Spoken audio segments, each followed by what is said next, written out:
No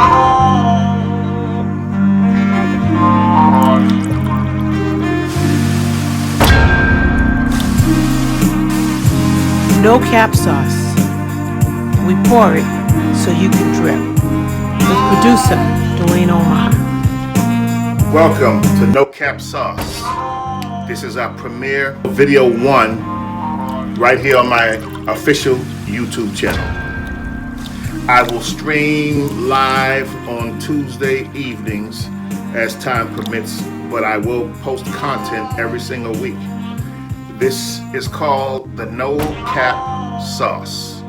No lie information, no lie game. Secrets of the music industry. I've been in the industry for over 44 years and worked with some of the greatest engineers, producers, writers, arrangers, entertainment attorneys.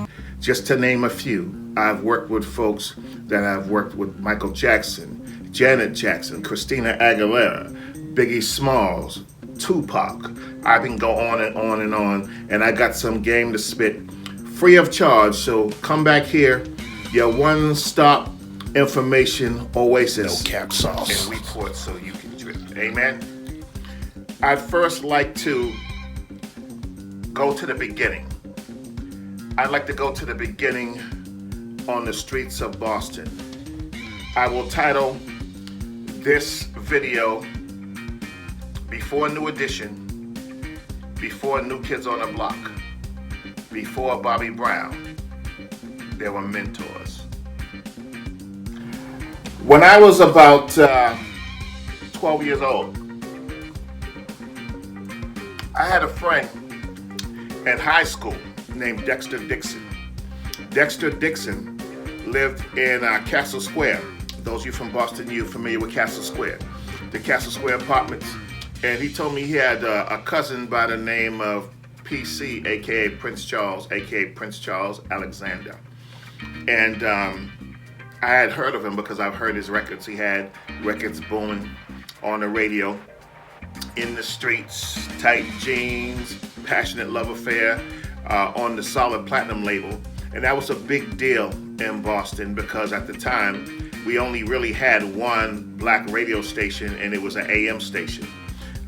Kiss 108 did play some black music, but you know, it was, in my opinion, kind of mobbed up in terms of if you're not in a certain clique, you're not gonna get played. It was the game across the industry.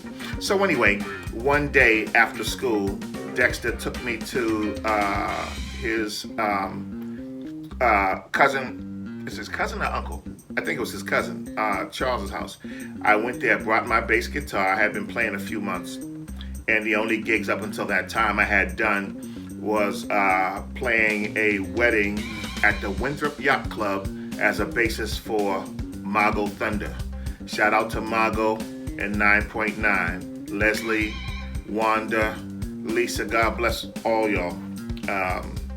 Anyway, so I went to his house and I played for him, and we jammed a little bit at the apartment. And one word that he said that resonated with me was that he respected my initiative. Now, I had never heard a black person use that word initiative up until that time. I later on found out that Charles' mom was I believe she was a teacher. And so he came up in a household where education was definitely paramount. It was definitely pertinent in the household.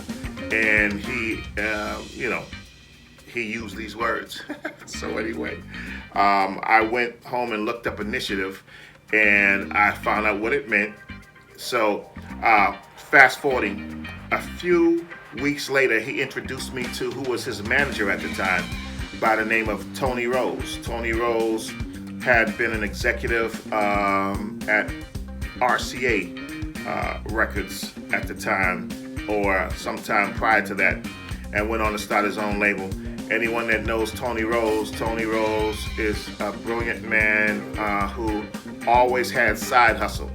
He was not, before that word was coined and was even a thing, he was working it. He shared with me one time how he used to find the acts that he would sign for RCA. He'd go into a city, go to a club and find out who was the hardest band in the club in that area, and then he'd find that band, give them 5 racks, they'd sign a deal, and then they'd make somewhere between 100,000 to a million off of the group they just signed, because if they already have a fan base, that means they've already demonstrated that someone's interested in their product. So it's almost like a can't lose situation. But anyway, so Tony Rose and Prince Charles were a team at that time. Tony was managing Charles, and there came a time, I was still 13, so it must have been within the same year, where he came and spoke to my parents and asked, can he take me to New York to record a record? And my mom always being supportive, and my stepfather, they said yes. So they actually paid my way to fly. I believe back then, Eastern Airlines were like $99. Might have even been $59 to go to New York. And so I went to New York and stayed in New York for the first few days with a producer by the name of Arthur Baker. Some of y'all know Arthur Baker from producing Soul Sonic Force, Africa Bambaatas, Planet Rock. Some of you may know him from Hall & Oates, You're Out of Touch, that track that was booming in the 80s. Some of you may know him from Diana Ross's Swept Away, but I stayed there at the Arthur Baker's house.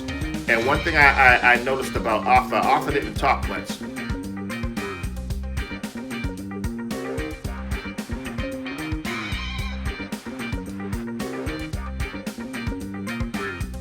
And so Arthur, you know, I mean, he was well off, but he always got on a train and always wore black and Chuck Taylors and long hair, and I could see him like it was yesterday.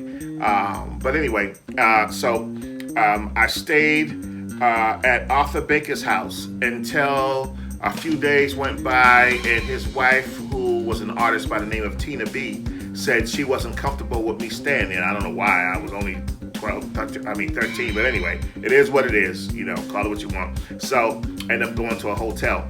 But one thing I noticed the whole time I was in New York, I had nosebleeds.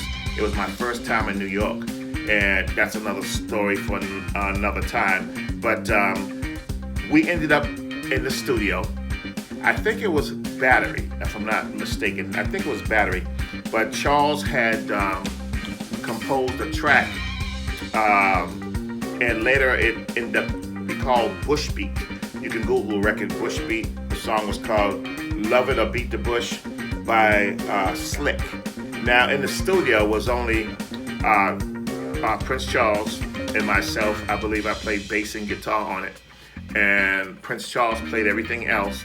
He played the drums, he played the synthesizer, he played the Lyricon. He did a killer solo on that Lyricon. And Tina B, I believe, did the background. And before sampling all this stuff was even a thing, we had these very expensive computers that we brought in to make sounds like dogs. And before the Who Let the Dogs Out by the Bahamian, Tony Rose and Prince Charles came up with that on this record, Love It or Beat the Bush Beat. This is producer Dwayne Omarr, and you are watching No Cap Sauce. Do me a favor and go ahead and hit subscribe, and also hit the bell notification so whenever I post a video, you will get notified, and you won't miss any of the sauce that I'm pouring so you can drip. So getting back, this record ended up being a top 10 club record, even though it was on a independent label, Solid Platinum, which is the label. I believe Tony Rose was the president or owner, but he and Prince Charles were partners. And that record was played like every club you went to. It was crazy. And my first introduction to seeing some of how the behind the scenes workings going, not just the recording, but the business side of the industry, is when the album cover of Slick came out. Now, when I was in the studio, I know it was just Charles and I. And we had Tina B come in, which is Arthur Baker's wife, or I don't know if they're still married, but when the promo photos came out, it was some other folks in the picture, and I was in the picture, but I was kind of in the background holding my bass. I think with my shirt half off. It was kind of like a wild scene, and that club thing, now that years have passed, I understand what Tony was doing. He understood his market, and his market was the club. So, we looked like a bunch of crazy club kids making dance music, and that's what it was. So, Love of the Beach, the Bush blew up. Sometime after that, we ended up recording the Stone Killers album. I played on a few songs on Prince Charles' Stone Killers album. Before I started using my middle name, I was using Dwayne Robinson, and which is my government name. And if you ever see the credits on the back of Prince Charles' old albums, except for the first one, you'll see my name on there. I believe I played on Cash Money, and I can't remember, it was so long ago now, but 2 or 3 cuts on the album I played, and I was like 13, 14 when I did that. Now, fast forward. There was a time when Charles introduced me to Maurice Starr. He brought me over to Maurice Starr's house to do my first demo. I believe my mother and Prince Charles worked out something, and my mother was never afraid to invest in me. So they worked out something, and then he took me over to Maurice Starr's house. The old House of Hits. It's the same house where they recorded Candy Girl and Please Don't Go Girl, and a bunch of the catalog that Maurice Starr ended up producing for New Edition, New Kids on the Block, and others. But I remember hearing Maurice Starr and his brother Michael Johnson always talking about the sound, getting the sound. And they were talking about individual instruments, how to get a sound on drums, how the hand clap sound, each individual thing. It's like a recipe. If you get a bunch of individual pieces to this puzzle sounding good, collectively you have almost like a gumbo of sound, and it's all good. So back then, this is before sampling, this is before Pro Tools, this is before MPCs and all that stuff, and this is when you manually would make your hand claps out of white noise, and you would take the decay off and you make the claps backwards. And like for instance, I watched Maurice, because he did it for one of my songs, where he'd have the white noise with a short decay, but then he would play another track and flip it backwards where it go. So when you put them together, you have, and I was like, wow. And then I noticed how they got drum sounds. We actually did drums in the bathroom. It was a bathroom. I believe the sink in the toilet was pulled out. Only thing was in there was a tub and a drum set, and that's how the drums were recorded and laid down right in the bathroom.